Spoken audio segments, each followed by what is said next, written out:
Salve amici del blog di Beppe Grillo, io sono Beppe Lopez, qualcuno di voi mi conosce già perché sono l'autore della casta dei giornali che abbiamo denunciato tutti i contributi pubblici all'editoria, soprattutto per quel che riguarda truffe, trucchi eccetera.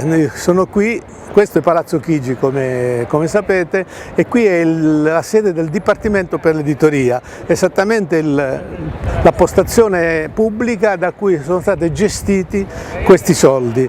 Ricordo appena che l'anno in cui è uscito questo libro, questo Dipartimento aveva dato ai giornali assistiti qualcosa come 700 milioni di euro. Tremonti ha prima dimezzato un po' in qualche maniera questi contributi ai giornali, Monti li ha quasi annullati in un primo momento. Adesso stanno tentando di recuperare un po' di contributi, come al solito sono in azione quelle che si chiamano le lobby del settore per cercare di convincere anche i tecnici che i giornali hanno bisogno di contributi. Naturalmente la ragione più importante è perché altrimenti i giornali, senza questi contributi, i giornali esistenti che da sempre godono, anche da 20 anni, godono di questi contributi, chiuderebbero.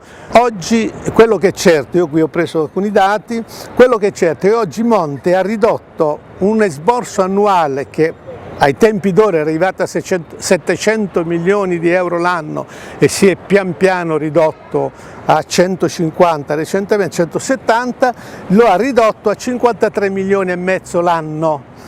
Però pare che attraverso altre voci del bilancio si dovrebbe arrivare a 120 circa, quindi il discorso dei contributi si ripropone.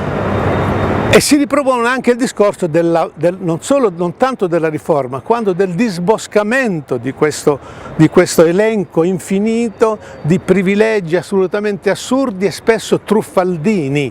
Voi sapete che questi soldi sono dati a finti partiti, cioè partiti che non esistono, a finti movimenti che non esistono, finte cooperative. Allora, per dirne una, parliamo dei giornali di partito, che sono quelli di cui si parla maggiormente.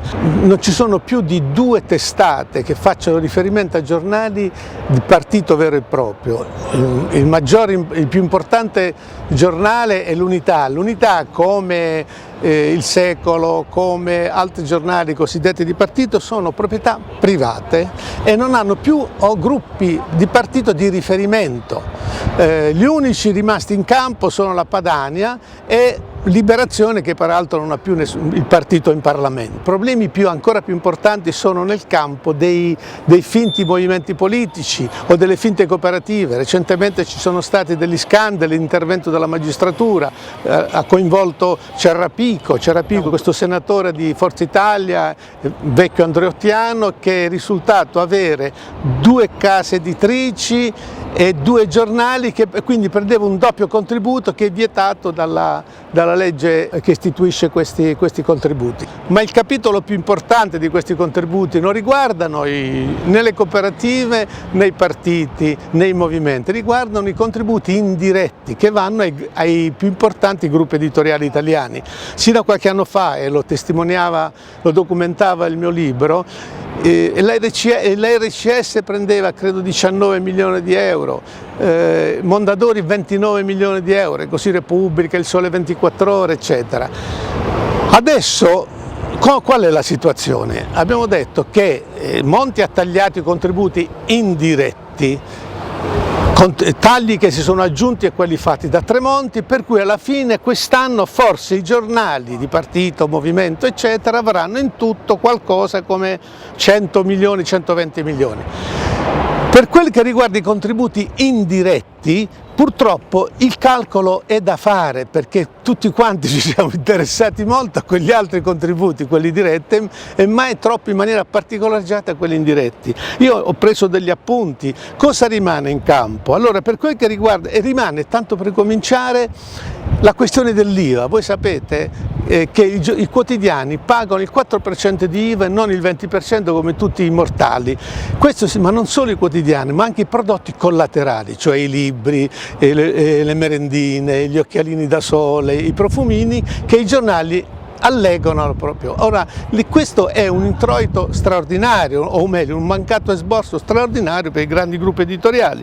Poi c'è il credito agevolato per le ristrutturazioni, questo non vi so dare una cifra. Il credito per la carta è stato ridotto quest'anno a 30 milioni, quindi quest'anno ci saranno 30 milioni per la carta su una richiesta di 80, però ci dovranno accontentare.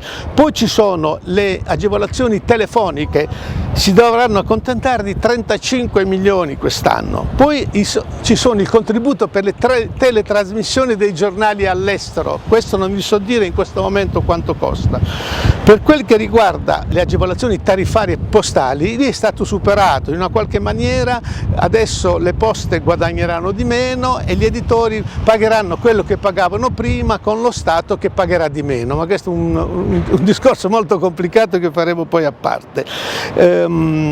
Ci sono ancora le agevolazioni per l'energia elettrica, siamo di fronte però a un'occasione storica, adesso finalmente possiamo fare ciò che si sarebbe fatto se si fossero aboliti i contributi come voleva Grillo o voleva anche Di Pietro, perché si può ricominciare, però chiedendosi innanzitutto se e in quale entità lo Stato deve intervenire per aiutare i giornali. E chiaramente è un problema insidiosissimo. I contributi vanno dati perché probabilmente c'è un'esigenza di controbilanciare la fortissima spinta commerciale dell'informazione. Questa è una realtà che è molto in America, un po' meno in Italia, ma comincia ad esserci, però affinché non ci sia cosiddetto pensiero unico c'è bisogno di testate indipendenti. Per agevolare queste testate che non possono accedere al mercato pubblicitario, così come i grandi gruppi editoriali, un piccolo aiuto dello Stato ci può essere, però con alcuni criteri specifici. Primo, i contributi vanno dati a giornali, cooperative e no profit. Secondo criterio, questi contributi vanno dati per promuovere nuove iniziative, agevolare nuove iniziative e non come adesso esattamente l'opposto per consolidare iniziative preesistenti. 3, e mi dispiace per tutti gli amici anche impegnati in cooperative autorevoli, questi contributi vanno dati a tempo, come tutti gli interventi pubblici in campo economico e a maggior ragione in un campo così delicato dal punto di vista democratico come dell'informazione, l'intervento è a tempo, io ti aiuto i primi 2 anni, i primi 3 anni al massimo, ma poi devi andare con le tue gambe avanti, perché se tu non vai con le tue gambe sei un assistito a vita, sei assistito da chi ti dà i quattrini, in questo caso il potere, e non esiste ovviamente giornale indipendente se questo giornale è finanziato dal potere.